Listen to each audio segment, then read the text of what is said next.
Alright, so I don't want to stray from my normal little bit of programming here with discussion videos through the week, so please bear with snot running down my face potentially in this video. But I'm still not feeling well, but you guys have been wanting more not pendulum discussion, Jesus Christ. I already missed pendulums. You guys wanted more of the Link Summon discussion. You guys wanted to hear more of my opinion on it. Well, every other YouTuber has kind of beat this into the ground already, but MCole40 hasn't said much else outside of his explanation video. So first off, I really like their intention that they're trying to pull with this. I'm a little bit annoyed with the community right now, which I'm going to make in another video about people wanting to quit. It's ridiculous. I understand why you're angry. However, for the progress and the evolution of the game, I truly expect, I guess, a lot of the player base to learn and adapt to the new mechanics. Yes, shooting Quasar is potentially dead. We know this. And it's a bit of a shame. However, with a game that's been around for as long as Yugi, you can't really expect them not to want to spice things up. So, here's the gist of things, alright? You know, if you look at Duel Links, Yu-Gi-Oh! Was based on the concept of original boss monsters. And I think something that they're really trying to hit on with this is essentially the production of one boss monster in the early stages of the game. Now, granted, you know, much like with the introduction of Xyz and things like that, the first wave we're going to get is pretty bad. So I don't expect the game to optimally perform beyond the one big boss monster that's generated a turn in the little capture the fucking flag zone at the top of the fucking tower. However, once we get into the second set of the set, which is usually our November set, give or take, maybe our October 30th, 31st set, depending on how things go here, you know, we'll get the Evil Zarlogia Dolka of that, or the Cleefort. So, before you guys start to essentially freak out, in my opinion, there will be a very good block period from August to November where we will be focusing on the boss monster aspect of the game, which essentially slows down things, which I'm really looking forward to. Now, a lot of the people are like, but I can't play Quasar. I can't even do the sarcastic voice. I'm so stuffed up. You know, like, a lot of people be like, well, I can't play this or that. I'm sorry that it kills a lot of decks. You know, like we were talking about on stream with, you know, DZeef and John the other night. You know, you have to adapt. You have to understand that there's a lot of old decks. You know, hero players got the shaft when fucking the extra deck went from unlimited to 15. I heard a lot of hero players wanted to quit at that time. You know, when Xyz were introduced, people wanted to quit the game because they thought that overlaying two monsters, you know, it was going to be the death of synchros, and no one wanted to stop playing their fucking plant synchro deck. You know, when pendulums came out, people wanted to quit because of the flooding of monsters. And now that Konami actually seems like they've produced a balancing system in the game, you know, to essentially create deck masters slash boss monsters that are generated from the extra deck, once again, we've entered the crusade of people want to quit. And you have to understand, you'll be replaced if you do quit. It's just the inevitable matter of it, because as I said in my video with Simo, there's constantly new players coming in this game. We don't know where the fuck they're coming from. Now, with the introduction of the blue cards in the extra deck, does the extra deck size need to increase? No.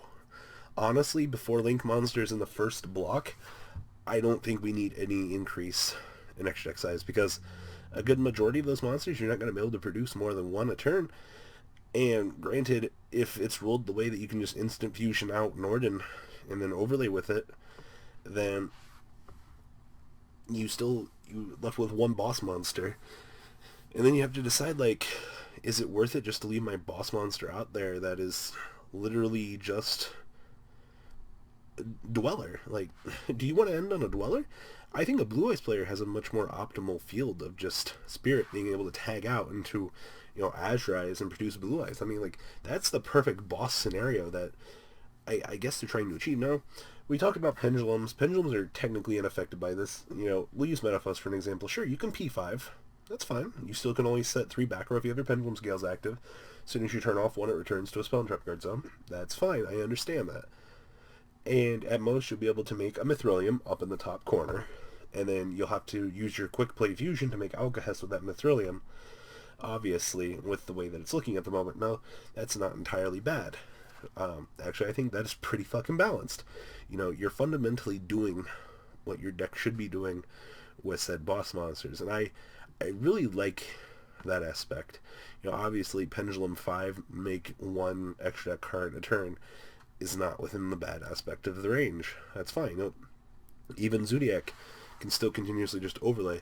And then I believe Leica can bring back from the graveyard, but you can't overlay with what you bring back because you're already using your main extra deck zone. So it's all of these things that, I guess, to me, it seems that the game is going in a decent direction. Now, however, on the OTK side of the equation, there are 6 monster zones now. So, obviously back in the day you had to rely on them trap cards. And, the player going first is going to be able to draw. I mean, Pot of Desires is still going to exist in this era to top things off. And then you also have to consider, if that grass looks greener still exists, you're going to have 60 card decks that will be milling Infernoids. Lightsworn actually seems like a really good fucking deck in this era.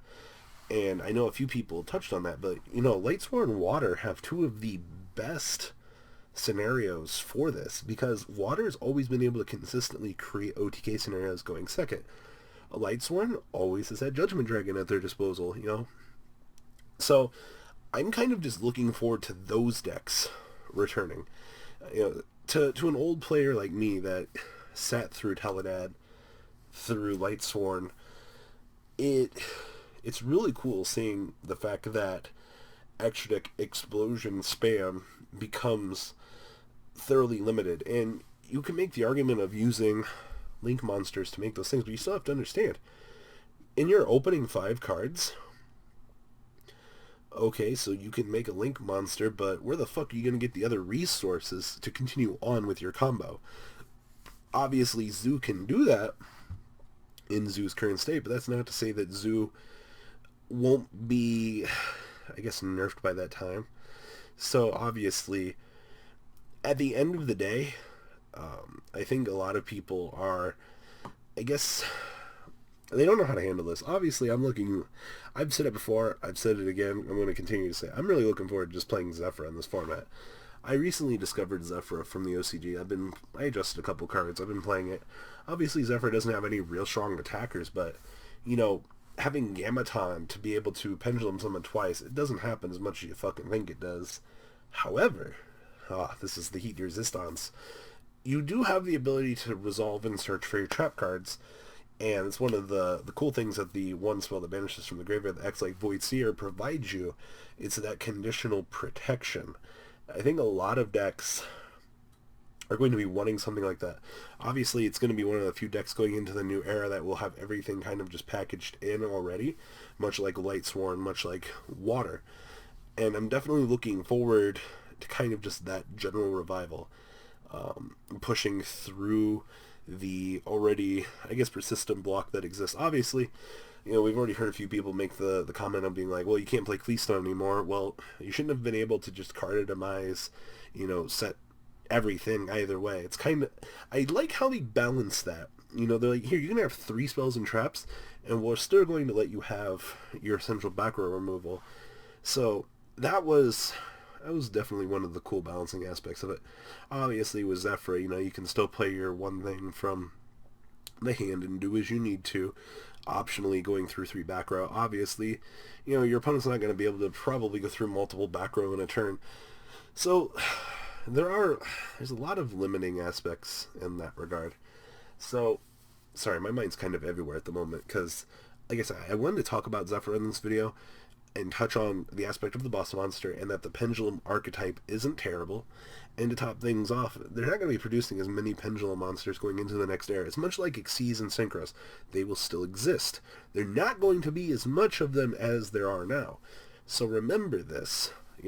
Obviously, they might produce the best fucking pendulum cards down the road.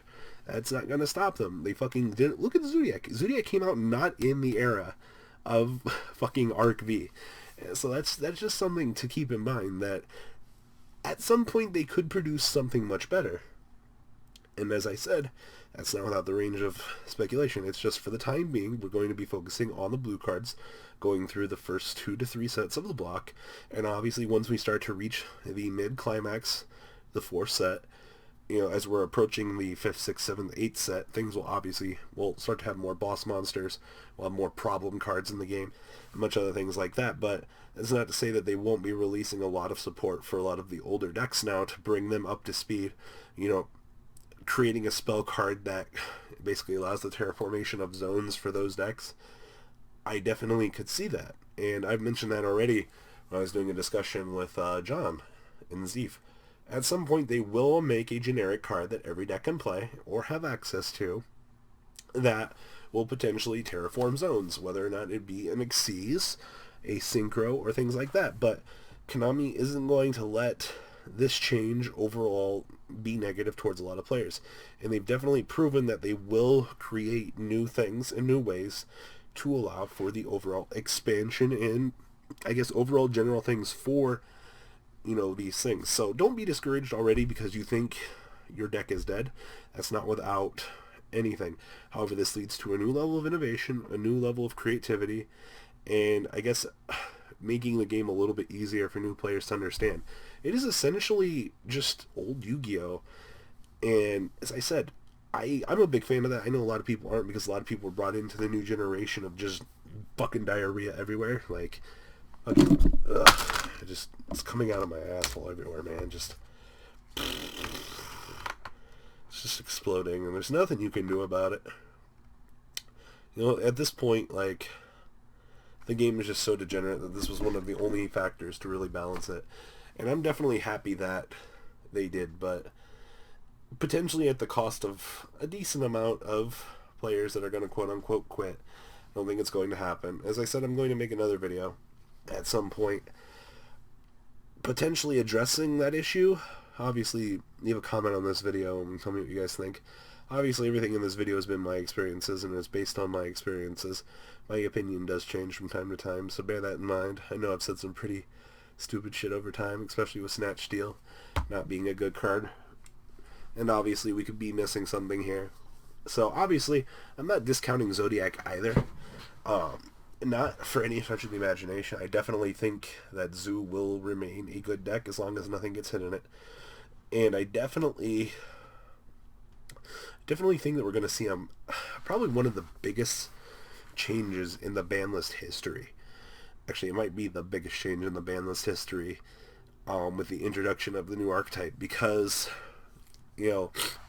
Excite Knight could come back if it's the only boss monster I can effectively produce as a counter to my opponent's board. Obviously, it's not really a fair blowout, but, also Laval Chain isn't going to be, I guess, Laval Chain would allow for a little bit of more leeway for the extension of other combos, because Global, you'll get the access to the other things, but however, I don't think you can produce a Link monster when you've already got Laval Chain up there unless you're using the Laval Chain with what you're dumping.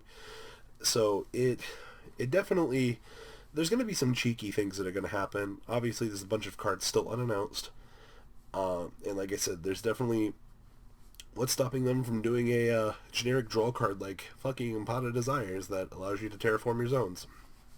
So, yeah guys, leave a comment down below, tell me what you guys think. Obviously, there's more I want to talk about in this video, but I'm 13 minutes in already, and my head is still stuffed. So, guys, I hope this gets you guys what you want to see for now. Obviously, if I'm not super dead later in the week, me and Zima are going to try to do something again, if not next week. So, alright guys, I'm out. Deuces. Ugh. That's not all, folks. Please subscribe if you enjoyed this video. Please check out my Cardfight Vanguard channel, VanCole40. You guys will get an insight on our playtesting sessions. And please check out the Zodiac Duelist TV Twitch stream. That way you guys can follow the House of Champions and MCole40 interactions. Please check out MCole Games for all of your guys' trading card game needs. And if you guys enjoyed this content, please check out my Patreon in the description. Every bit helps to the creation of these videos. One step at a time in improvement, and that's the goal of this channel. Alright guys, have a good time, and thanks for watching.